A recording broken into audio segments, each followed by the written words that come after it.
एक प्यारे से गांव में एक छोटी सी प्यारी बच्ची रहती थी। उसका नाम था प्रक्कू। वो बहुत ही मासूम और दयालु थी। उसकी सबसे अच्छी दोस्त थी एक सफेद रंग की गाय, जो हर रोज एक रंग बिरंगी हुड्डी पहनती थी। गांव के लोग अक्सर हैरान होते कि एक गाय इतनी सुंदर हुड्डी कैसे पहनती है, लेकिन प्रक्कू और गाय की दोस्ती सबसे अनोखी थी। हर सुबह प्रक्कू अपनी माँ से रोटियां बनवाती और प्यार से अपनी गाय को खिलाने खेत की ओर चल पड़ती।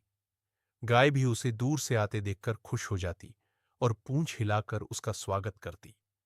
दोपहर को दोनों खेतों में खेलती, कभी फूलों के बीच दौड़ती, कभी पेड़ की छांव में आराम करती। उनकी हंसी पूरे गांव में गूंजती।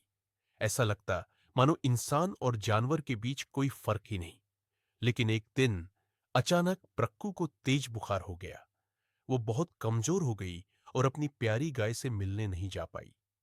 गाय पूरे दिन उसका इंतजार करती रही। पहले दिन, फिर दूसरे दिन, लेकिन प्रक्कू नहीं आई। तीसरे दिन गाय से रहा नहीं गया। उसने अपनी वही रंग बिरंगी हुड्डी पहनी और धीरे धीरे चलती हुई प्रक्कू के घर पहुंच गई। जब प्रक्कू की मां ने दरवाजा खोला तो वो हैरान रह गई। दरवाजे पर वही सफेद गाय खड़ी थी। उसकी आंखों में चिंता साफ झलक रही थी।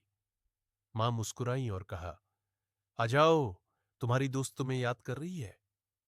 गाय सीधी प्रक्कू के कमरे में पहुंची और धीरे से उसके हाथ को अपनी नाक से छुआ। प्रक्कू ने आंखें खोली और हल्की सी मुस्कान दी, जैसे कह रही हो, तुम आ गई। इसके बाद गाय हर दिन प्रक्कू के घर आने लगी। कभी टोकरी में सब्जी लाती, कभी अपनी सींग से आवाज करके उसे हंसाने की कोशिश करती।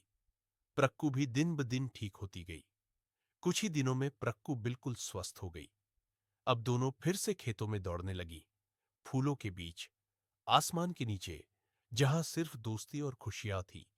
सच ही कहा गया है, सच्ची दोस्ती न तो भाषा जानती है, न रूप देखती है, वो सिर्फ दिल से होती है। और प्रक्कू और गाय की दोस्ती इसका सबसे सुंदर उदाहरण थी। अगर कहानी पसंद आती है तो चैनल को लाइक करें, शेयर करें, सब्सक्राइब करें और बने रहे हमारे चैनल पर।